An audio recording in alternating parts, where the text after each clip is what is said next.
নমস্কার, চলছে চলবে রণজিতে আপনাদের সবাইকে স্বাগত। এই মুহূর্তে আমি বসে আছি ডক্টর কুনাল সরকারের চেম্বারে। নতুন করে পরিচয় করিয়ে দিতে হবে না। বাগ্মী এবং এতটাই তার বাকপটুতা এবং প্রত্যেকটা বিষয় যেভাবে অকপটে বলেন, কোনো রাগঢাক না করে। তা আজকে এর পরবর্তী সময়ে গ্রাজুয়ালি আপনারা দেখতে পাবেন যে কুনাল বাবুকে আমি কি প্রশ্ন করছি এবং তিনি তার কি অকপট উত্তর দিচ্ছেন। হয়তো বিড়ম্বনার মধ্যেও করতে পারেন, আমি সেই রকম কোশ্চেনও আপনাকে বলে নিয়েছি করবো, কিন্তু তিনি কোনো কোশ্চেনে ভয় পান না, এটা আপনারা দেখেছেন বিভিন্ন চ্যানেলে। তো সেই জায়গা থেকে কুণাল বাবু, আপনাকে অনেক স্বাগত আমাদের এই চ্যানেলে। তো আপনাকে আমার প্রথম প্রশ্ন, কুণাল বাবু, আপনি আপনার একটি প্রতিবেদনে আপনার এই ইউটিউব চ্যানেলে বলেছেন বিচারককে ধন্যবাদ জানিয়েছেন। আমি এই বিষয়ে আপনার কাছে প্রশ্ন করব সরাসরি, ধন্যবাদটা বিচারককে একই সাথে কি রাজ্য সরকারকে এবং সিবিআই কেও ধন্যবাদ দেবেন? আমি কেন বলছি, কারণ রাজ্য সরকারের পুলিশ প্রথমে এই সঞ্জয় রায়কে ধরেছিল এবং তারা দাবি করেছিল যে তারা মহৎ কাজ করেছেন, যে দোষী, প্রকৃত দোষী তাকে ধরেছেন, আর সিবিআই ওর তাকেই মান্যতা দিলেন। সেই ক্ষেত্রে আমি আপনার প্রতিক্রিয়াটা জানতে চাইবো।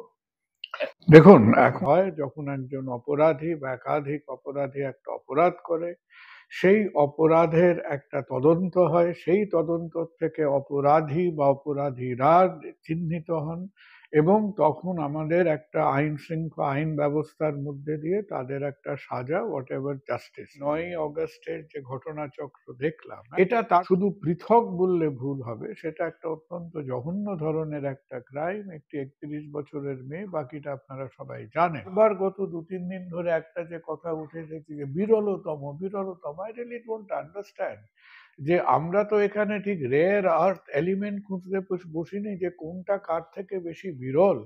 কথাটা হচ্ছে কোন ক্রাইমের সিরিয়াসনেস, কোন ক্রাইমের জঘন্যতা, কোন ক্রাইম কত বেশি খারাপ, সেই অনুযায়ী সেই দাঁড়িপাল্লায় সেই ক্রাইমকে মেপে তার একটা যোগ্য সাজা হবে।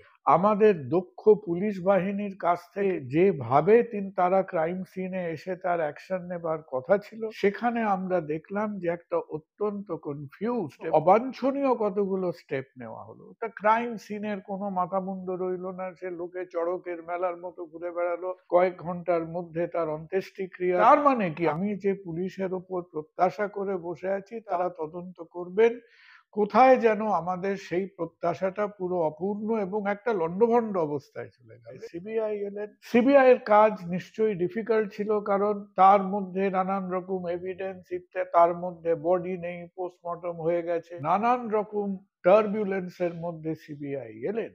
এবার সিবিআই প্রথমত বহু সময় নিল, আর আনফরচুনেটলি একমাত্র সঞ্জয় রায় হয়ে গেল সরকার পক্ষের বক্তব্য, একাধিক লোক হয়ে গেল বিরোধী পক্ষের বক্তব্য, এবং media, television channel, digital media সবার পক্ষপাতিত্ব করতে চলে গেলাম। একটা সভ্য সমাজে একটা ক্রাইম হয়েছে, মাস পরে একটা বিরাট সিবিআই টিম যে রিপোর্ট দিচ্ছে, বলে না যে যত না কাপড় ছিল তার মধ্যে ফুটো আরো বেশি। একটা মানুষের নামে তারা চার্জশিট ফাইল করতে যাচ্ছেন, যে সেন্ট্রাল ফরেন্সিক রিপোর্ট প্রশ্ন তুলছে, ডিএনএ এভিডেন্স নিয়ে কথা শুনছি, তো এই রিপোর্ট গুলো সিবিআই অফিস থেকে লিক হচ্ছে, বহু বহু অফিসারদের সঙ্গে নিয়ে তারা কাজ করছে। তারা যে একেবারে শার্লক হোমস কি কিরিটি রায় হয়ে একটা ক্রাইম সলভ করবেন, may not be possible.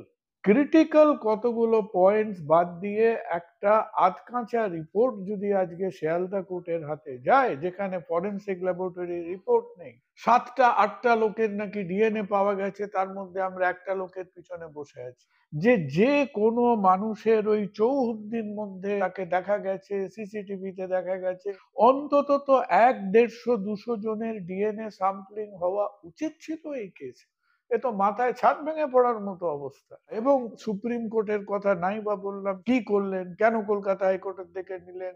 Chandrachur এক একবার খাম খুলে খুলে কেঁপে উঠছেন। তার মানে কি, তারা দু জায়গায় দুরকম কথা বলছেন। যে জিনিসটা শুনে আমার একেবারে যাকে বলে গা গুলিয়ে উঠেছে, কলকাতা নাকি ফাঁসি চায়। দুদিন বাদে আপনি তো লোককে বলবেন হোয়াটসঅ্যাপ করে, এসএমএস এ ভোট দিয়ে লোককে ফাঁসি দাও।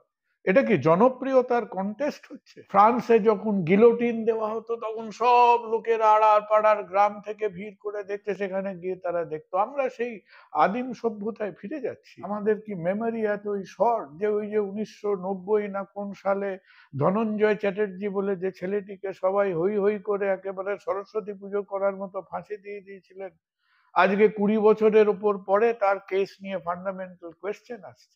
আজকে সঞ্জয় রায় হতে পারে সে একটা নেশাগ্রস্ত, তার অনেক রকম বদভ্যেস ছিল, সে যৌনপল্লীতে যেত। আজকে এই সঞ্জয় রায় যদি একটা মধ্যবিত্ত পরিবারের ছেলে হতো, দু একটা ছিপ ফেললে সে দু একটা নেতা নেত্রীর কাছেও পৌঁছতে পারে। আপনি সঞ্জয় রায়কে এরকম একটা একতরফা আধখাঁচা রিপোর্ট দিয়ে আপনি এই ইনভেস্টিগেশন করতে পারতেন? এটাকে নিয়ে রসিয়ে গল্প করার কিছু নেই।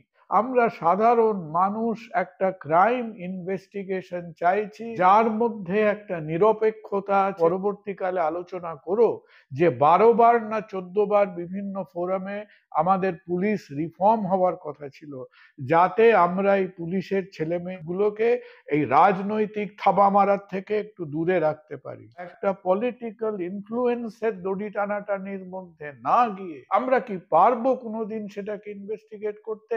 That is my question. Chandrachud যে কলকাতা হাইকোর্টের থেকে কেসটা নিলেন, উনি কি তার মধ্যে 10 গ্রামও কোনো বিশ্বাসযোগ্যতা যোগ করতে পেরেছিলেন? পারেন। এই প্রসঙ্গে একটা কথা বলি, তিনি তো জানতেন যে নভেম্বরে রিটায়ার করবেন। তো এই নভেম্বরের মধ্যে কি তিনি জানতেন যে এই কেসটাকে তিনি একেবারে সম্পূর্ণ করেই কে? তারপর যেতে পারবেন চন্দ্রচূড় বাবু? চন্দ্রচূড় তো ভালো করেই জানতেন যে কেসটা ওনার নয়, কারণ সিবিআই ইনভেস্টিগেশনের কেস ওর হবে কি করে? It has to go through a sessions court. সেখানে তো এই ছেলেটি একটা মারাত্মক প্রেসারের মধ্যে বসে, আমার কাছে তার জাজমেন্টের গোদা বাংলায় অনুবাদটা কি, যে হতেই পারে, হওয়ার সাংঘাতিক সম্ভাবনা আছে যে সামহাউ অর দি আদার সঞ্জয় রায় এই ক্রাইমের সঙ্গে যুক্ত, তার আশেপাশে ছিল, ডিরেক্টলি ইনডিরেক্টলি হোয়াট এভার। কিন্তু সেইটাকে অকাঠ্য প্রমাণ করার মতো একটা এফিশিয়েন্ট ইনভেস্টিগেশন বা একটা কম্প্রিহেন্সিভ রিপোর্ট আমরা দিতে পারিনি। এটা আমাদের লজ্জার ব্যাপার। একটা বিচারকের উপর আমি খালি ইমোশনাল অত্যাচার সৃষ্টি করে আমি একটা বিচার ছিনিয়ে আনবো, তার থেকে তো এখানে যাকে বলে শরিয়াতি ল করে দেওয়াটা বেটার হবে। আমার অনুরোধ থাকবে, একেবারেই অনুরোধ থাকবে যে be compassionate towards the junior.